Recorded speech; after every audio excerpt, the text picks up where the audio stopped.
BNP স্থানীয় কমিটির সদস্য সালাউদ্দিন আহমেদ বলেছেন, একজন ব্যক্তি 10 বছরের বেশি প্রধানমন্ত্রী পদে থাকতে পারবেন না।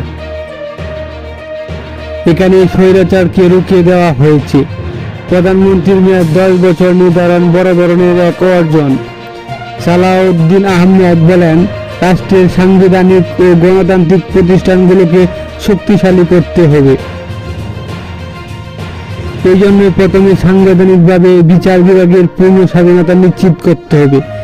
আদালতের চ্যালেঞ্জ করা যাবে না, এমন কোনো আইন সংসদে পাস করা যাবে না। এছাড়া বিচার বিভাগের জবাবদিহিতা নিশ্চিত প্রস্তাব করেছে বিএনপি।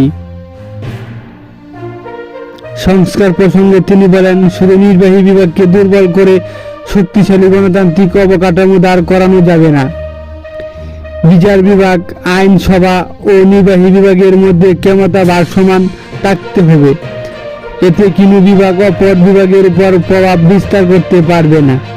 তিনি আরও বলেন, আমরা শহীদদের রক্ত পিচ্ছিল রাজপথের উপর দাঁড়িয়ে আছি। তাদের আকাঙ্ক্ষা ও প্রত্যাশা অনেক ছিল। শহীদদের আকাঙ্ক্ষা পূরণে ব্যর্থ বলে এই দেশের ভবিষ্যৎ হুমকির মুখে। ফ্যাসিবাদ বিরোধী জাতীয় ঐক্যের সবাইকে এক থাকতে হবে।